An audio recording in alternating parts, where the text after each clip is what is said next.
What's up, people? It's your girl Adeola. Why are you worried about my background? Now background we go chop. My dear, people are waiting for news. I beg you. My people, have you been following the drama at Aso Rock? Father. Remember Mr. Abdurrashid Maina, the man who was accused of stealing 195 billion naira in 2012 police pension fund? That's what that is about $550 million. No be so? I'm telling you, it is a lot of money. Anyway, the former president Goodluck Jonathan fired the man. EFCC declared him wanted, but he fled to Saudi Arabia. Suddenly, we heard that the man was secretly brought back into the country, that they gave him back his job, and not only that, they even promoted him secretly. Oh, father! You see what kind of corruption is Buhari fighting? What kind of corruption? And do you know that despite all the allegations against this man, the man is getting SSS escort, police escort, federal escort? I was like, hey, father! You see? After public outrage, that was when Buhari came out and fired the man. We were told that Buhari didn't know about it, that it is the work of the cabal, which makes you wonder who's really in charge in Nigeria. I mean, who is making the decisions? Anyway, but like every Nigerian movie, we must have part 2, no? So part 2 came out when we saw a leaked memo that the head of service, that is Mrs. Winifred Oyoita, wrote to warn Buhari not to reinstate the man. Apparently, she sent it to the chief of staff, that is Abayadi, and she also said that she told Buhari verbally not to do it. Suddenly, our eyes got big. My eyes got big. So Mr. President knew about this, father. Oh, father! I don't understand. I don't get it. You said you're fighting corruption, but you secretly reinstated and promoted a man accused of stealing the pensions of millions of policemen and women. Oh, father, I need some water. It is getting hot in here. Very, very hot. Oh, I'll be right back. Oh. You know, this is why I don't think about Nigeria before sleeping, because I'll start having nightmares. Anyway, Mr. President, say Baba, say Buhari, what happened to you? And as expected, the cabal are trying to turn the table on the head of service. You know, the woman blaming her for leaking the memo, and she's like, no, it's not me, it's Abakari that leaked the memo. I don't know who leaked the memo, but hey, my people, we are in trouble. We are in trouble in Nigeria. By the way, Maina is insisting that he's innocent. Yes, the man is saying he did not steal pension. According to him, he was framed because he exposed the real thieves. He said that there are some people that were stealing about 5 billion naira every month from the police pension fund, and then according to him, exposing those people was why they framed him. I don't know who's telling the truth, but my brother, if you are innocent, why flee the country? And why did you flee? And not only that, my brother, police are guiding your $2 million house in Abuja. How did you afford $2 million house? You know, the important thing to me in this matter is the fact that Maina's name was not cleared. He's still wanted, yet Buhari sneaked him into the country and promoted him. Nowadays, Mr. President, in case you're watching, hopefully you're watching. Nowadays, when you talk about corruption, I hope you know that Nigerians just laugh. Like what? Like what? You guys don't understand how disappointing this administration has been. Meanwhile, remember Babacha Lawal, the man who awarded himself a grass cutting contract of 250 million naira. I mean, how much is that in dollars, my brother? We are talking about more than $700,000 to cut grass at the IDP camps. It's so ironic. The IDP are starving. They are spending $700,000 to cut the grass around them. Anyway, so when people started shouting, that was when Buhari suspended the man. And do you know that it took him 6 months to fire this man? And then he replaced him with Boss Mustafa. And some people are saying that Mustafa is a cousin of the man that was fired, but it's actually not true. I believe they're from the same local government area, but they are not cousins. But you know, I like to know what you guys think in the comment section. I like to know what you think about how Buhari is fighting corruption. So you understand? And as you guys know, me, I don't know anything. Guess what? I'm just keeping it real.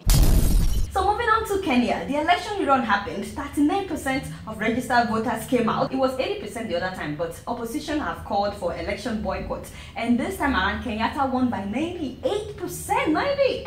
You know, it looks like it is mainly Kenyatta supporters that came out to vote. Remember that opposition candidate Raila Odinga dropped out just before the election, saying that there should be an electoral reform. Well, he also said that elections should be cancelled. So most of his supporters did not vote at all. The only thing that I don't understand right now is the fact that Odinga is now saying he wants another election, that this second election should be cancelled. And I'm like, yo, bro, you can't do that. Can he do that? I don't think you can do that, my brother. I don't think you can do that. You should have stayed in the race. But I'd like to know what you guys think about him calling for another election, which would be number 3. You guys don't know much. Guess what? I'm just keeping it real. So moving on to Namibia, good news. If you're an African and you have a passport from an African country, you no longer need a visa to visit Namibia. How cool is that? How cool is that? Well, actually, you will get one at the airport after you land, so long as you have an African country's passport. However, they're actually working on getting rid of visa altogether for Africans. So very soon you won't even have to get a visa at the port of entry. Yes. So now I know where my next vacation will be. And have you seen pictures of Namibia? Father, it is a very beautiful country. So we'll see you someday in Namibia. You guys know I don't know much. Guess what? I'm just keeping it real. Moving on to Liberia, have you guys been following the election news? This is Liberia's first democratic transition of power since 1944. I mean, it's a big deal. It is a big deal. Former soccer star Buhari won with 38% of the vote, while Joseph Boakai, the vice president to Johnson Sirleaf since 2006, he won by 28%. Now, a third candidate insisted that there has been massive irregularities and fraud in the election process, so the case is now in court, and they fixed a runoff election between the former footballer and the former vice president for November 7th. I'm not sure that it will happen on November 7th, but I was shocked that the president of Togo, was one of the people called to mediate on the matter because he is the head of ECOWAS. And I'm like, you mean the same Nyasigbe that the people of Togo have been trying to kick out? Like, can you imagine this African people? How is he now a credible mediator? My people of Togo, I beg, how do you feel about this? Because personally, I think this is an insult. Benny, there is nobody else. Second of all, my people, can someone please explain to to your girl, why African presidential candidates go to pastors to pray? So you understand? Maybe there's something that I don't know, but both candidates, the soccer star and the former vice president, they've gone to see Prophet TB Joshua for prayers. And now I'm so confused. Would TB Joshua pray for one and not the other, or would he pray for both of them to win? I don't understand. Does the people vote even count at all if they can just go to TB Joshua? And do we have to go to TB Joshua before we can talk to God, or we are actually not talking to God? We just want to see TB Joshua. I have a lot of questions. So I need your help. I need your help. Enlighten me. Enlighten your girl in the comment section. I like to hear from you guys. And of course, I'll keep you updated on the election in Liberia. You guys know I don't know much. Guess what? I'm just keeping it real.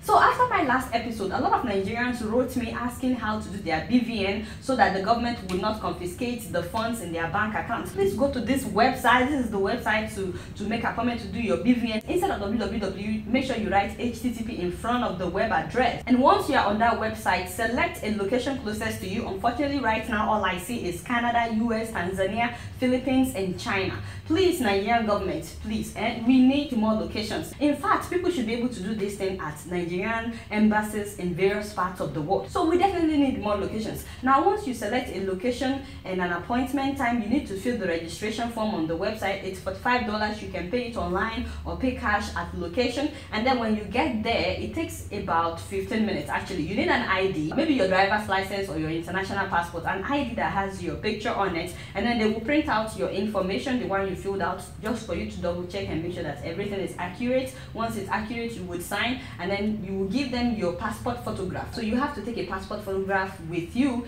and besides that, they will take a picture of you, and then you will do fingerprinting, and then you will pay if you didn't pay online. After that, they will print you a confirmation with an ID number. After 48 hours, you have to email that ID to Nigeria Interbank Settlement System. They will give you the email address, and you just have to email them and say you've done your BVN fingerprinting and that they should send your BVN number, and they will send it within a day. In fact, in my case, they sent it to me within an hour. So once you have that BVN number, you now have to call your bank in Nigeria to let them know you have a BVN number, and they will update your information for you. As a matter of fact, you can log into your online banking and enter the BVN number yourself. I know that GT Bank takes that. So it's basically, like having a social security number. So if you do it now, they are still taking the BVN. And once again, that website has all the information that you need. Please let me know about your experience. You guys not know much. Guess what? I'm just keeping it real.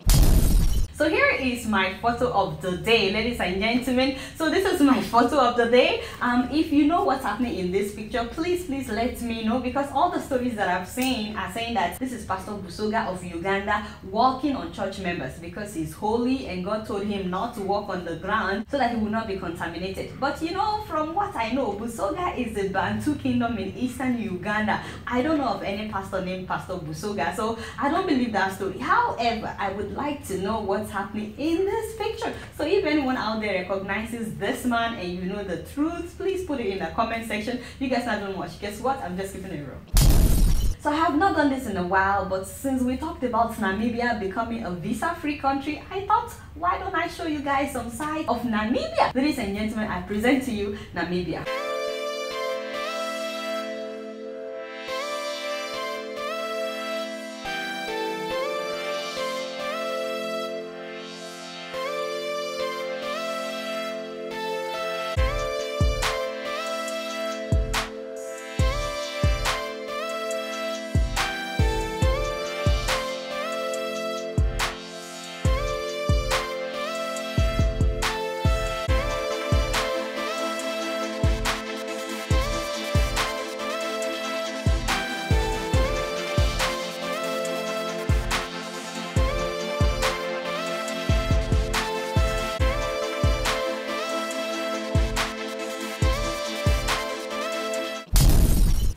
Sign out. First of all, if you or someone that you know needs someone to clean up your carpet or your chairs or your floor, please call P3 Maintenance. They work in New York, New Jersey, Connecticut. They clean chairs and carpets in churches, in mosques, in schools, in apartment buildings. They clean all kinds of floors, you know, wooden floor tiles, and they will even wax your floor. And on top of that, they are so professional. So give them a call if you need their service. And if you're a business owner and you would also like to advertise on this show, please send us an email. Yes, we are open for adverts. And second of all, I want to thank every one of you who have supported me on my Patreon page. Thank you so much. Thank you, daddy and mommy and brothers and sisters. Adeola and I, we are very grateful. You know, do well. Thank you so much. And lastly, please do not forget to subscribe to our YouTube channel. You guys not know much. Guess what? I'm just keeping it real. Alright y'all, it's been real and I'm keeping it real right up in here. Don't forget to follow me on Facebook, Twitter and Instagram. Yes, I'm on Instagram. Adeola takes some really nice pictures of your girl. Anyway, so please follow us on Instagram. Until next week, I'm gonna see y'all later. Peace out.